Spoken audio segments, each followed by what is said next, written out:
Hello there, this is our second episode for Basil on his way to become the King of Thieves in Baldur's Gate.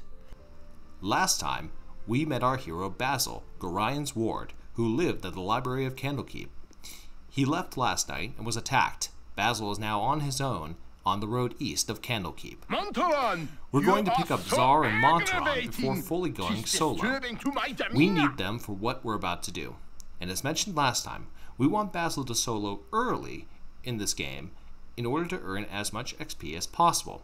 But for now, we'll take Zar and Montaron with Basil. The reason why we want Basil to solo is that he will earn all of the experience points as without any other party members earning experience points, and therefore he's going to level up very quickly. Then, when he picks up companions, he will pick them up at an increased level. This is going to be very important later on. For now, we're going to head west and north. We're going to pick up the items from the battle last night.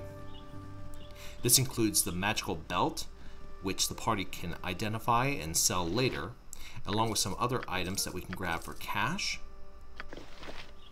And the party is also going to make sure that we grab the diamond in the tree. That'll be for some extra cash. Sure. From there, we're going to head south to High Hedge, and Basil and his group are ambushed by gibberlings. Later on, we'll be able to slap down these blue critters, but for now we have to run away because any critical hit is going to be pretty gnarly for our party members. On our way to High Hedge, Basil will be have to fight against a couple of skeletons before meeting with the mage Palantir. Inside, he will sell some items, and we're going to pick up 2 scrolls of the spell Protection from Petrification. We're going to pick up 2 scrolls. One of them we're going to have Zar learn the spell. The other we'll have just in case on the side. Basil is going to pick a fight with some gnolls. We're going to take a short sword that we get from a quest later on. Basil and the companions are kiting for their damage, which is nice against melee opponents. I figure if it's good enough for the Huns and the Mongols, then it's good enough for us. Sure. After which, we're going to head to the east, and we're going to go to Beregost. Sure. After exploring the edges of the map. So as I talked about with the XP goal, when our character plays solo, they're going to earn all of the experience points from quests and from killing monsters. That's why I'm avoiding a lot of the quests in Beregost at the current moment. When a character plays solo, then they will level up very, very quickly. But when a character is part of a group, then that experience is split between the different party members, which can be nice if your party already has a good level.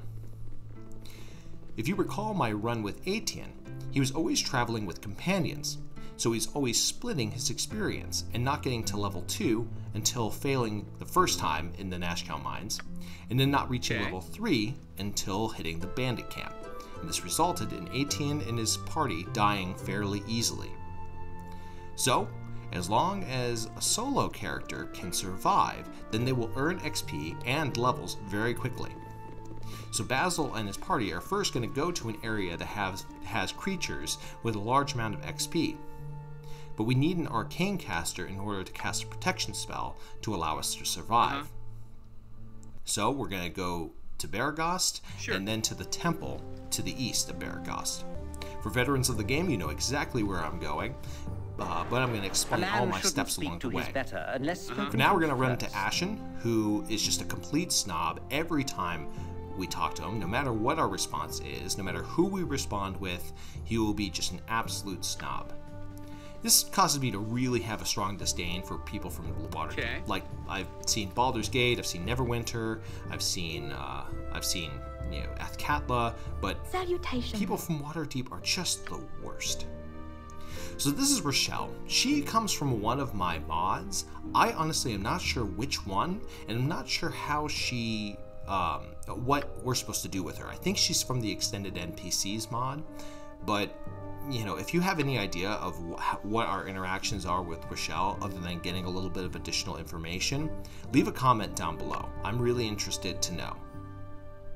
So inside the temple, we're going to get a few items after we're done talking with Rochelle. We're going to pick up a stone to flesh scroll, and we're going to pick up an antidote.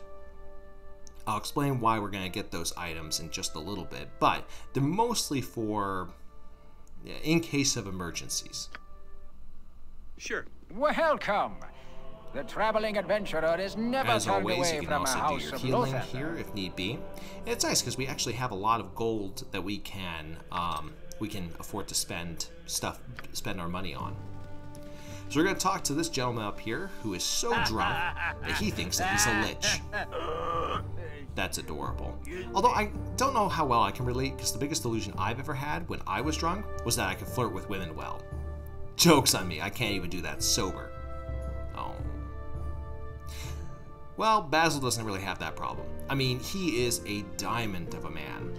A diamond of a man in the sea of rough stones. Seriously, no other companion or party member can compare to his natural beauty and charm.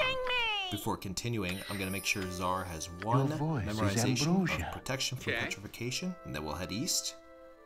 But we'll be attacked by kobolds and hopefully not die. But we make it, and we survive. And now we're going to rest up. We're going to make sure we cast that spell, and I'll explain next time what exactly we are hunting and why we need that protection spell.